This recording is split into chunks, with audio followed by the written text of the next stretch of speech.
Hi guys. आज की इस क्लास में हम बौद्ध धर्म के कुछ इम्पोर्टेंट पॉइंट को पढ़ेंगे और बौद्ध धर्म के संस्थापक गौतम बुद्ध हैं। गौतम बुद्ध की जीवनी और इनकी शिक्षाओं के बारे में स्टडी करेंगे। Biography and teaching of Gautam Buddha. चलिए स्टार्ट करते हैं। बौद्ध धर्म के संस्थापक गौतम बुद्ध हैं।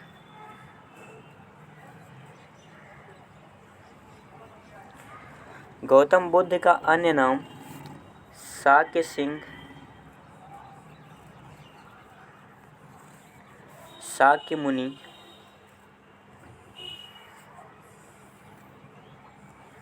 और तथागत है।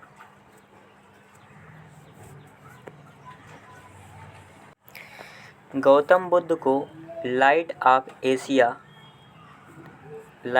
एशिया यानी एशिया का पुंज भी कहा जाता है। इनके बचपन का नाम सिद्धार्थ है तथा इनकी माता का नाम महामाया है। इनकी माता महामाया कोलीय गणराज वंश से संबंध रखती हैं तथा इनके पिता का नाम शुद्धोधन है। इनके पिता शुद्धोधन शाक्य वंश से संबंध रखते हैं अतः गौतम बुद्ध भी शाक्य वंश से संबंध रखते हैं। जब गौतम बुद्ध का जन्म हुआ तब इनकी माता महामाया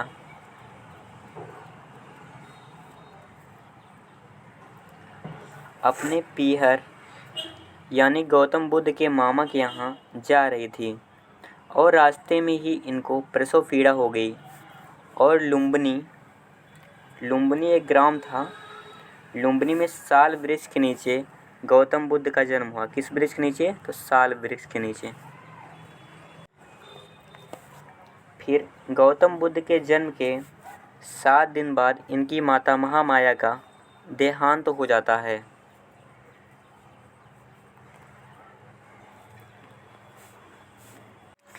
इनके देहांत के बाद गौतम बुद्ध की देखभाल गौतम बुद्ध की मौसी करती हैं और इनकी मौसी का नाम प्रजापति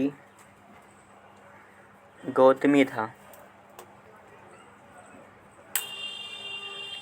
बाद में राजा शुद्धोधन प्रजापति गौतमी से शादी कर लेते हैं और प्रजापति गौतमी गौतम बुद्ध की सौतेली माँ बन जाती हैं। आयोग द्वारा क्वेश्चन पूछा गया था, गौतम बुद्ध का लालन पोषण किसने किया? तो इसका राइट आंसर प्रजापति गौतमी है। प्रजापति गौतमी जो कि गौतम बुद्ध की सौतेली माँ थी।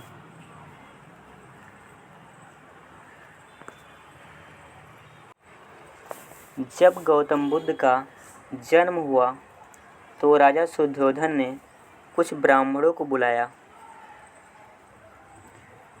उनमें से एक ब्राह्मण कौंडिन्य आया। कौंडिन्य नाम का एक ब्राह्मण आया और इसने महात्मा बुद्ध के बारे में घोषणा की कि यह व्यक्ति या तो बहुत बड़ा चक्रवर्ती सम्राट बनेगा या फिर बहुत बड़ा सन्यासी बनेगा। यह सुनकर राजा शुद्धोधन के अंदर भय पैदा हो गया कि मैं एक राजा और मेरा बेटा सन्यासी बनेगा। तो उन्होंने एक ऐसी व्यवस्था पैदा की ताकि गौतम बुद्ध अपने जीवन में कोई प्रश्न ही खुद से ना कर सकें, ताकि दुख उनके सामने आएगा तो सोचेंगे दुख क्या है। अगर पतझड़ उनको दिखेगा तो वो सोचेंगे पतझड़ क्या है। तो उनके लिए 4 महलों का निर्माण करवाया। ऐसी व्यवस्थाएं पैदा की, सुंदर परियों के बीच में उसको रखा ताकि उसके पास किसी भी तरह का कोई दुख ना आए। कौंडिन्य के इन बातों से बचने के लिए शुद्धोधन उसको बचाते रहते हैं और 16 वर्ष की उम्र में गौतम बुद्ध की शादी होती है। गौतम बुद्ध की पत्नी का नाम यशोधरा था। यशोधरा से गौतम बुद्ध की शादी हो जाती है और शादी के 12 वर्ष बाद गौतम बुद्ध के पुत्र राहुल का जन्म होता है। 16 वर्ष की अवस्था में गौतम बुद्ध की शादी होती है और 12 वर्ष बाद एक पुत्र का जन्म होता है जिसका नाम राहुल था। अब इस समय गौतम बुद्ध की एज कुल 28 साल हो गई थी। 16 साल पे शादी हुई और 12 साल पे उनका एक पुत्र हुआ, तो 16 और 12 मिलकर कितना हो गया? 28। राहुल के जन्म के 1 वर्ष बाद गौतम बुद्ध अपना घर छोड़कर चले जाते हैं। अब इस समय गौतम बुद्ध की आयु 29 वर्ष हो जाती है। गौतम बुद्ध अपना घर छोड़ के जाते हैं तो इसका प्रतीक घोड़ा को माना गया है। आयोग द्वारा क्वेश्चन पूछा गया था कि गौतम बुद्ध ने जब अपने घर का परित्याग किया उसे बौद्ध साहित्य में किस प्रतीक से दर्शाया गया है?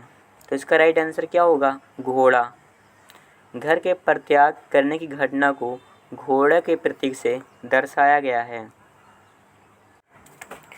बुद्ध के जन्म का प्रतीक कमल है, जिसे इंग्लिश में लोटस कहते हैं। कमल का फूल इनके जन्म का प्रतीक है तथा गर्भावस्था में आने का प्रतीक हाथी है और घर का परित्याग करने का प्रतीक घोड़ा है। बौद्ध धर्म किस भाषा में लिखा गया है? तो बौद्ध धर्म पाली भाषा में लिया गया है, पाली भाषा में लिखा गया है। पाली भाषा सनातन धर्म से उत्पन्न हुई एक भाषा है। इस पाली भाषा में पाली साहित्य या बौद्ध साहित्य लिखा गया था। इस साहित्य के अनुसार जिस दिन बुद्ध का जन्म हुआ था उसी दिन इनके घोड़े कंथक घोड़ा और इनके सारथी चन्ना का भी जन्म हुआ था। एक बार राजकुमार गौतम बुद्ध अपने सारथी चन्ना से कहते हैं कि हमें घुमाने ले चलो, और घूमने की जिद पकड़ लेते हैं। तो एक दिन जब राजा शुद्धोधन मौजूद नहीं थे तब चन्ना युवराज बुद्ध के आदेश पर उनको घुमाने के लिए लेकर चल देता है। घूमते समय गौतम बुद्ध ने 4 दृश्यों को देखा।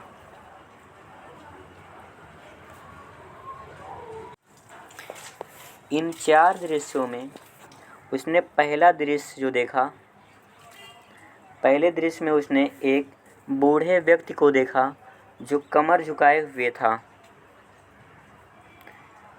बूढ़े व्यक्ति को देखकर बुद्ध ने चन्ना से पूछा कि इस व्यक्ति की कमर क्यों झुकी हुई है? तो चन्ना ने कहा कि युवराज, ऐसी अवस्था हर किसी के जीवन में आती है जब कमर झुककर चलना पड़ता है। फिर इसके आगे बढ़ते हैं तो युवराज गौतम बुद्ध दूसरा दृश्य देखते हैं। दूसरे दृश्य में गौतम बुद्ध ने एक बीमार व्यक्ति को देखा और बीमार व्यक्ति को देखकर बुद्ध ने अपने सारथी चन्ना से पूछा कि यह व्यक्ति इतना परेशान क्यों दिख रहा है? तो चन्ना ने कहा कि युवराज, ऐसी स्थिति या ऐसी कंडीशन आती है कि व्यक्ति बीमार से ग्रस्त हो जाता है। इसके आगे फिर बढ़ते हैं और आगे तीसरा दृश्य देखते हैं। तीसरे दृश्य में गौतम बुद्ध ने एक मृत व्यक्ति को देखा और मृत व्यक्ति को देखकर बुद्ध ने चन्ना से पूछा कि इस व्यक्ति को ऐसे क्यों ले जा रहे हैं? तो चन्ना ने कहा कि युवराज, एक समय ऐसा आता है कि व्यक्ति के जीवन का अंत हो जाता है। फिर इसके आगे बढ़ते हैं और चौथा दृश्य को देखते हैं। चौथे दृश्य में गौतम बुद्ध ने एक सन्यासी को देखा। जो कि बहुत शांत बैठा हुआ था। इसे देखकर बुद्ध ने चन्ना से पूछा कि यह व्यक्ति इतना शांत क्यों बैठा है। तो चन्ना ने कहा, युवराज, इस व्यक्ति ने अपना सब कुछ त्याग दिया है। इस व्यक्ति ने अपने इंद्रियों को जीत लिया है। इस व्यक्ति ने सारे मोह को खत्म कर दिया है। इसीलिए यह व्यक्ति इतना शांत और प्रसन्न बैठा है। यह सुनकर बुद्ध बहुत प्रभावित हुए और सोचे, अगर प्रसन्नता का सबसे बड़ा कारण सन्यासी हो सकता है तो क्यों ना मैं भी एक सन्यासी बनूं। कुछ देर विचार करने के बाद निर्णय ले लेते हैं कि मुझको भी एक सन्यासी बनना है और 29 वर्ष की अवस्था में घर छोड़कर चले जाते हैं।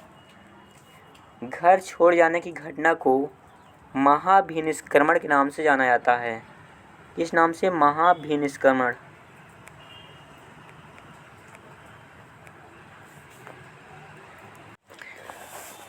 आयोग द्वारा क्वेश्चन पूछा गया था कि बुद्ध के घर छोड़कर जाने की घटना को क्या कहा गया है। तो इसका राइट आंसर क्या होगा, महाभिनिष्क्रमण।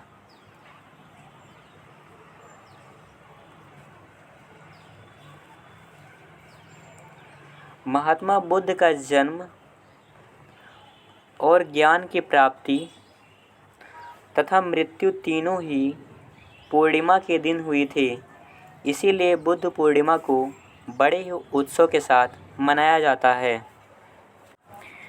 घर को छोड़कर जाने के बाद महात्मा बुद्ध उरुवेला, एक ग्राम था, उस ग्राम उरुवेला में पहुंच जाते हैं, जो कि गया में स्थित है और गया बिहार में स्थित है। उरुवेला में एक संपत्ति ग्राम गांव था। यहीं बुद्ध तपस्या पर बैठ जाते हैं और इनके साथ 5 ब्राह्मण और बैठे थे। महात्मा बुद्ध संपत्ति ग्राम में एक पीपल के वृक्ष के नीचे तथा निरंजना नदी के किनारे 5 अन्य ब्राह्मणों के साथ तपस्या पर बैठ जाते हैं और इस तपस्या के 6 वर्ष बाद बुद्ध को ज्ञान की प्राप्ति होती है। इस समय बुद्ध की एज 29 + 6 35 साल हो जाती है। 16 साल की एज में इनकी विवाह हुई और 12 साल बाद इनके बेटे राहुल का जन्म हुआ। तो 16 और 12 कितना हो गया, 28 साल। और राहुल के जन्म के 1 साल बाद इन्होंने घर को त्यागा। 28 से 29 साल हो गया और 6 साल इन्होंने तपस्या किया, तो 29 6 35। और तपस्या के बाद 6 वर्ष की तपस्या के बाद इनको ज्ञान की प्राप्ति हो जाती है। इस समय गौतम बुद्ध की आयु 35 वर्ष हो जाती है। जब गौतम बुद्ध वृक्ष के नीचे बैठे थे तो उसी ग्राम के एक प्रधान की एक लड़की प्रसाद लेकर आती है। अब सन्यासियों ने ये तय कर रखा था कि हमें किसी से बात नहीं करनी है, कठोर तपस्या पर थे।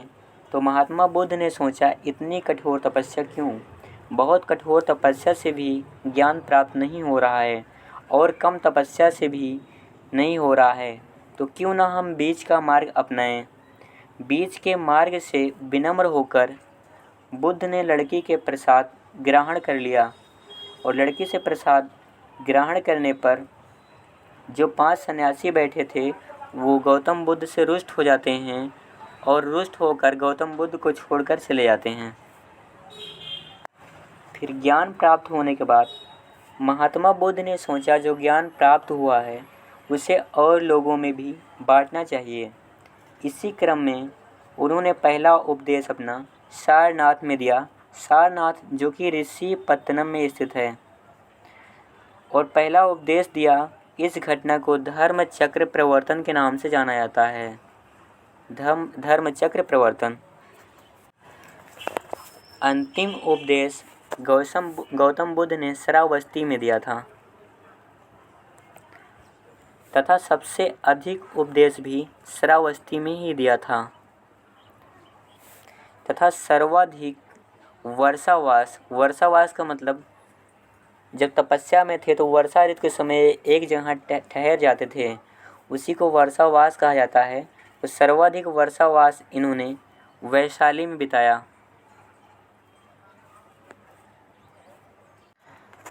तथा अंतिम वर्षावास भी इन्होंने वैशाली में ही बिताया। इस वर्षावास को बेलवन विहार के नाम से भी जाना जाता है।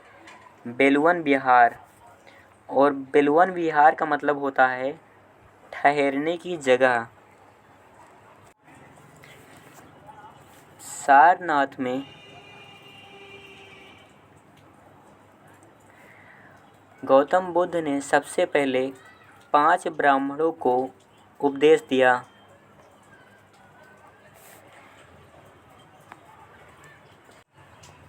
सारनाथ में उपदेश देने के बाद ये बनारस चले जाते हैं और वाराणसी में यज्ञ श्रेष्ठी को ज्ञान या उपदेश देते हैं। बुद्ध के शिष्य आनंद के कहने पर एक बौद्ध भिक्षुणी संघ की स्थापना वैशाली में करते हैं। आयोग द्वारा क्वेश्चन पूछा गया था, बौद्ध भिक्षुणी संघ की स्थापना कहाँ की गई थी? तो इसका राइट आंसर वैशाली होगा। वैशाली में बौद्ध भिक्षुणी संघ की स्थापना की गई थी तथा बौद्ध संघ की स्थापना वाराणसी में की गई थी।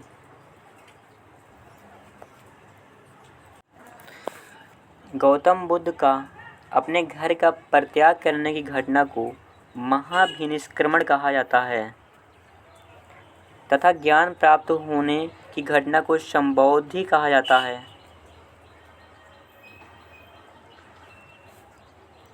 तथा उपदेश देने की घटना को धर्म चक्र प्रवर्तन कहा जाता है और मृत्यु की घटना को महापरिनिर्वाण कहा जाता है। महापरिनिर्वाण।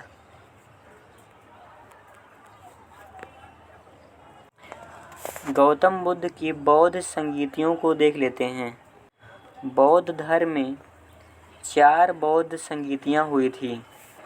पहली बौद्ध संगीति 483 BC में राजगिरह नामक स्थान पर हुई थी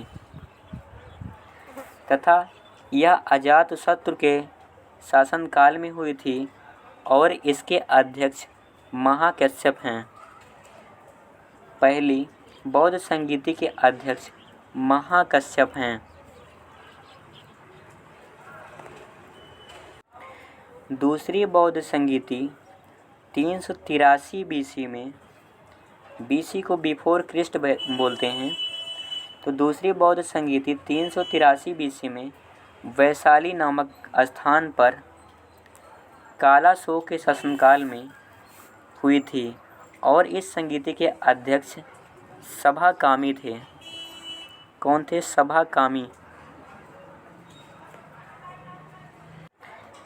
तीसरी बौद्ध संगीति 255 BC में हुई थी।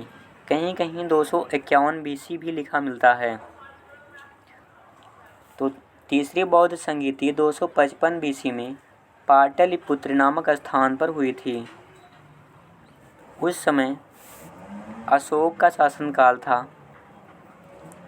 और इस समिति के अध्यक्ष मोगली पुत्र थे। कौन थे? मोगली पुत्र। चौथी बौद्ध समिति 102 AD में कुंडलवन नामक स्थान पर कनिष्क के शासनकाल में हुई थी। कनिष्क के शासनकाल में हुई थी और इसके अध्यक्ष वसुमित्र थे।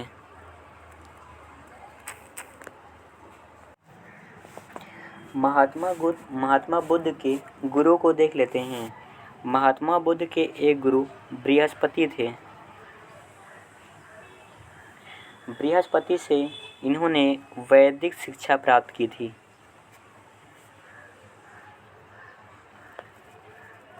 तथा महात्मा बुद्ध के दूसरे गुरु अलार कलाम थे। कौन थे? अलार कलाम। और अलार कलाम से इन्होंने सांख्य दर्शन की शिक्षा प्राप्त की थी। सांख्य दर्शन की शिक्षा प्राप्त की थी। तथा गौतम बुद्ध के तीसरे गुरु रुद्रकमुत्रम थे। रुद्रकमुत्रम। और रुद्रकमुत्रम से इन्होंने योग दर्शन की शिक्षा प्राप्त की थी।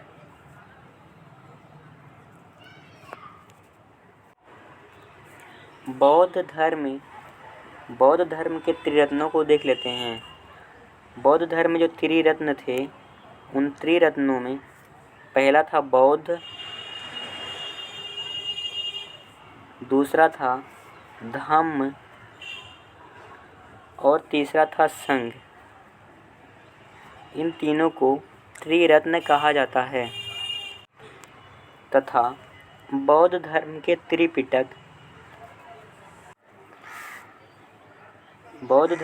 त्रिपिटकों में पहला पिटक था सुत्त पिटक,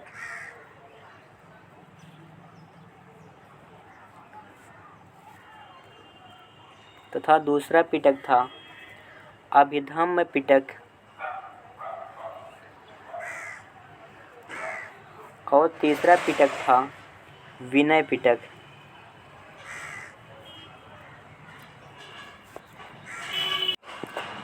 सुत्त पिटक का संकलन आनंद ने किया था। सुत्त पिटक का संकलन आनंद ने किया था, जो कि गौतम बुद्ध के शिष्य थे। और इन्होंने सुत्त पिटक को 2 पार्टों में डिवाइड किया था। पहला था अंगुत्त निकाय और दूसरा था खुंडक निकाय। अंगुत्त निकाय में 16 महाजन पदों की जानकारी मिलती है तथा खुंडक निकाय में गौतम बुद्ध की जातक कथाएं लिखी गई थी।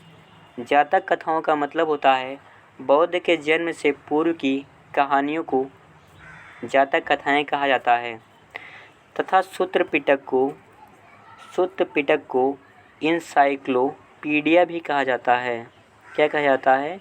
इंसाइक्लोपीडिया। ये सुत्त पिटक से रिलेटेड कुछ इम्पोर्टेंट पॉइंट रहे। तथा अभिधम्म पिटक का संकलन मोगलीपुत्र ने किया था। मोगलीपुत्र। तथा विनय पिटक का संकलन उपाली ने किया था। चौथी समिति के बाद बौद्ध धर्म 2 शाखाओं में बंट जाता है। बौद्ध धर्म 2 शाखाओं में डिवाइड हो जाता है, जिसमें से पहली शाखा को महायान कहा गया तथा दूसरी शाखा को हीनयान कहा गया।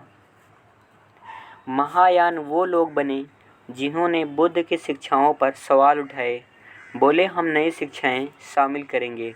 उन्हें महायान कहा गया और महायान के संस्थापक वसुमित्र थे।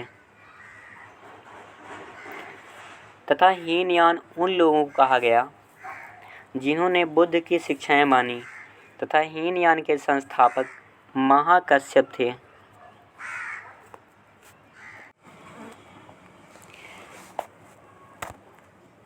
बौद्ध साहित्य को वसुमित्र ने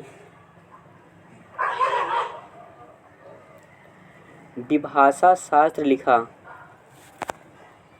बौद्ध साहित्य में वसुमित्र ने विभाषा शास्त्र लिखा। यह बौद्ध धर्म से संबंधित था। विभाषा शास्त्र को बौद्ध धर्म का विश्वकोश भी कहा जाता है। क्या कहा जाता है? विश्वकोश। तथा विभाषा शास्त्र को बौद्ध साहित्य का बाइबिल भी कहा जाता है। महात्मा बुद्ध ने शिक्षाओं में अष्टांगिक मार्ग दिया।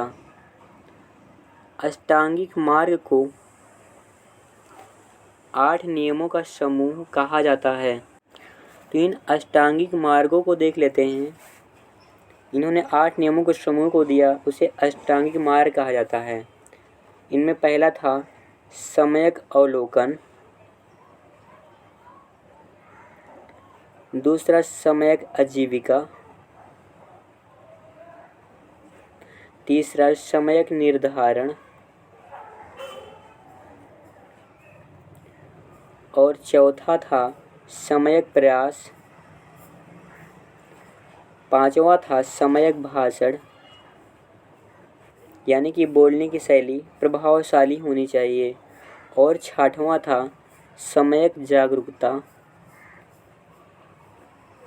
तथा सातवां था सम्यक अमल तथा आठवां था सम्यक चिंता। इन 8 को अष्टांगिक मार्ग के नाम से जाना जाता है। क्वेश्चन पूछा जाता है, बौद्ध धर्म में कुल कितने शील थे? तो बौद्ध धर्म में कुल 10 शील थे। शील का मतलब मर्यादा होता है। इनमें से कुछ इम्पोर्टेंट को देख लेते हैं। पहला अहिंसा, दूसरा सत्य, तीसरा है अस्तेय, और अस्तेय का मतलब चोरी ना करना होता है। चौथा था अपरिग्रह, अपरिग्रह का मतलब संचय ना करना, धन संचय ना करना, तथा पांचवा था नृत्य संगीत ना करना। ये कुछ इम्पोर्टेंट रहे। ऐसे ऐसे 10 शीलों को महात्मा बुद्ध ने दिया था। महात्मा बुद्ध का जन्म 563 BC में लुम्बिनी नामक ग्राम में हुआ था तथा इनकी मृत्यु 483 BC में कुशीनगर में हुआ था। बौद्ध धर्म से रिलेटेड इम्पोर्टेंट पॉइंट कंप्लीट हो गए। अब आज के लिए इतना ही। Thank you for watching this video.